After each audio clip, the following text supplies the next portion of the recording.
Yeah, and I think that the JFF did a wonderful job in terms of getting this team together.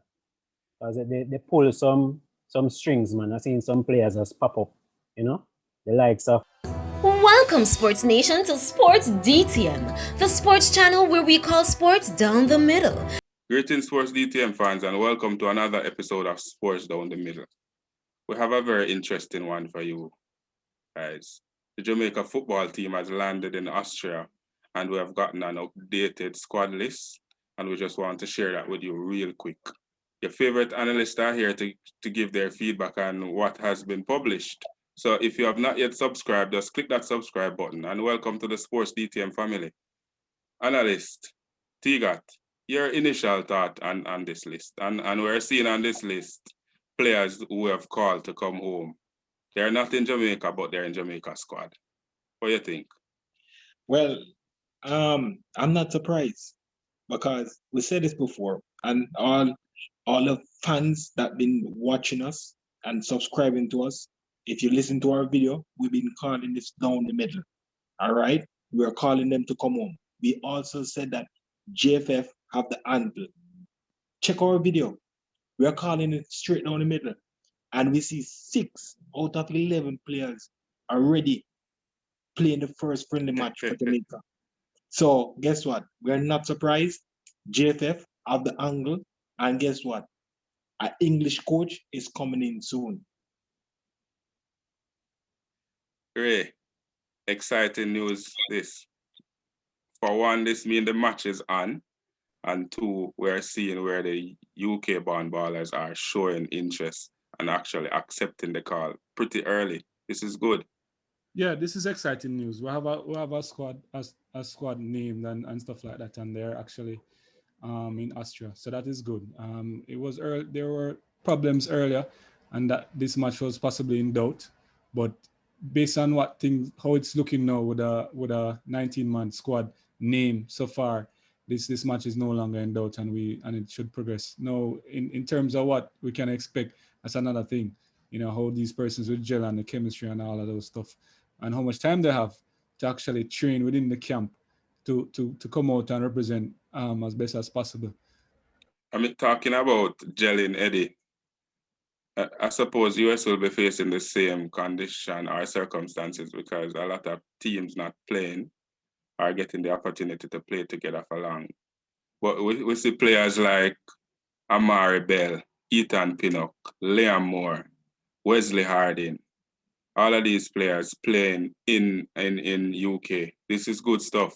Yeah, good stuff, Kurt, as it relates to us getting the UK players on our side. It's a very tough job for Tapa. I wouldn't want to be Tapa right now because our first real test is against USA, and we have this squad in front of us with a lot of newcomers and sprinkle around a little bit of the local players. So it's going to be difficult to get the gel right. You know what I mean? Luckily, I'm glad to only see about 4 of the players from the previous squad that they released. Just 4 of them from that 15 squad. So yeah, we see 4 of them. But what happened to the rest of them? What them there? They're still in Jamaica in that camp, or them send them back home? I was told that they might travel with the team. However, they'll stay in training. They'll stay in a training camp. Boy, this not sound good though, Eddie. Traveling with the team. Remember, JFF said them not have no money, so them players here, you just carry them. Why? You don't have no money, why you carry so much players if you just go watch? No idea, bro. No idea. Ricky, Andre Gray is on the list. One of the players that you have been calling out to come and play, and he's here. Boy, I wasn't calling Andre Gray still, but it's good to see that his name is on a list. What I'm surprised to see or not to see are the names that were of the men that were on strike. None of them. No Bailey, no Blake, no Lowe.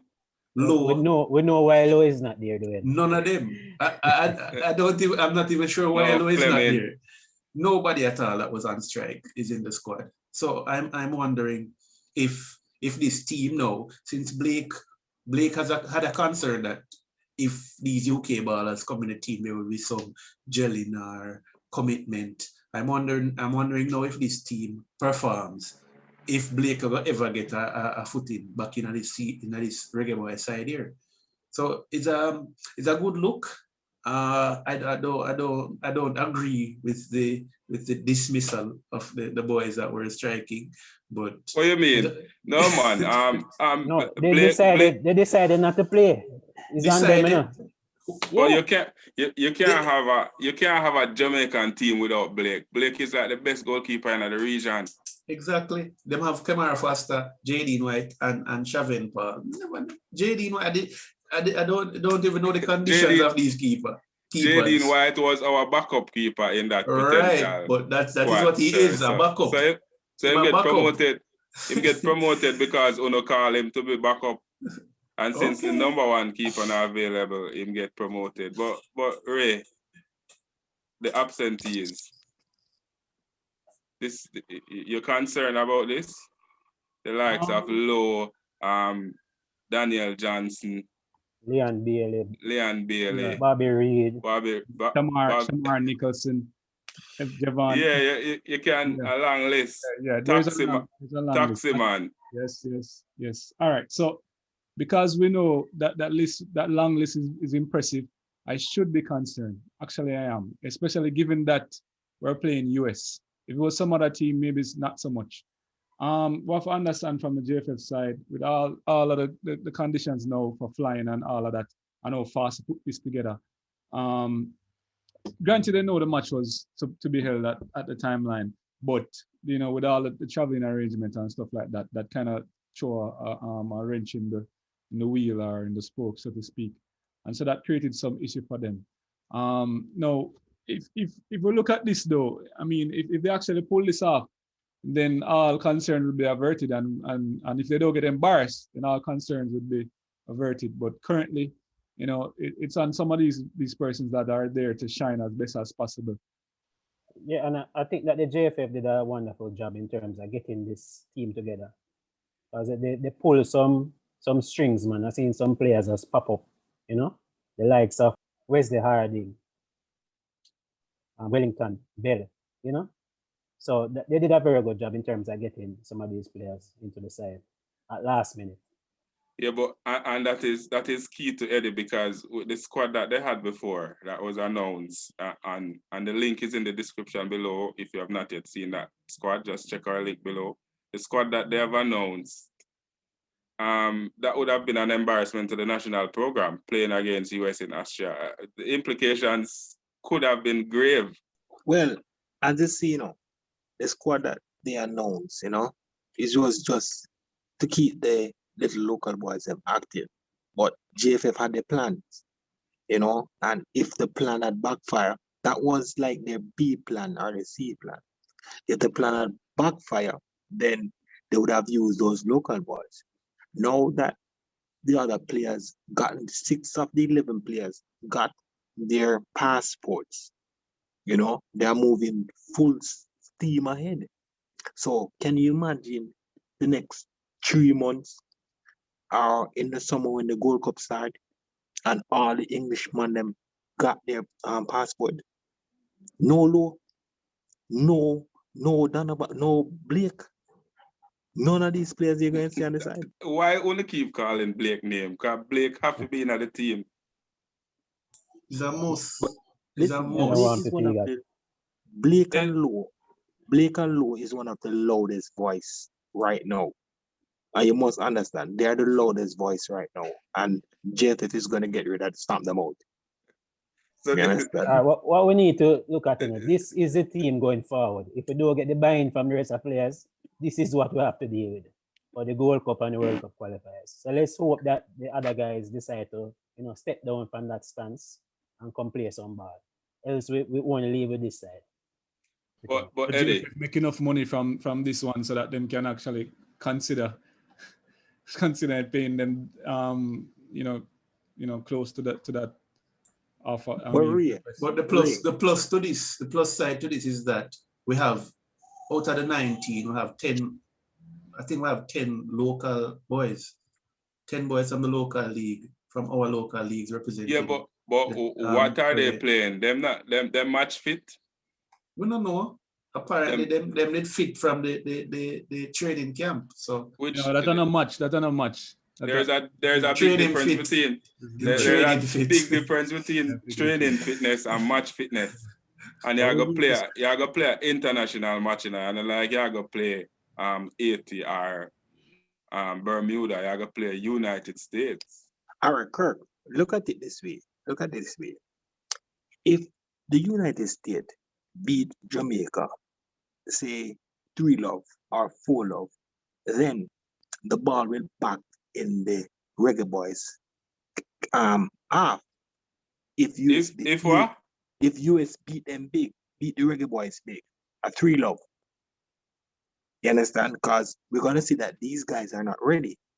But if the Reggae Boys can muster a draw or a win, or maybe a 1-0 victory. You understand? Trinidad played, the US team played Trinidad recently, and how much Trinidad get? 6 or 7? Yeah, so losing big might have significant implications, Tiga, because teams now go on play if enough seems competitive. I don't know if it even will affect your ranking in CONCACAF. Might not affect it for the next set of matches, but it might have implications as far as that. Other international teams need to see Jamaica as a sensible team, and when you drop and change and flick and all them something here right now, everybody are gonna look at like a laughing stock, and we can't afford that leading up to Gold Cup and World Cup. Sports DTM fans, there you have it, another episode of Sports Down the Middle. Just a quick look at the revised team selection for the match against United States in Austria. Noticeable absentees as well as noticeable invited players. And we welcome the UK-born ballers, of course, because it is important that we get a wide pool of quality players to select from for World Cup and Gold Cup qualifiers. Let us hear your thoughts on this one. Leave your comments in the comment section below. Like, subscribe, follow. Tell a friend to come and join the Sports DTM family. Be blessed.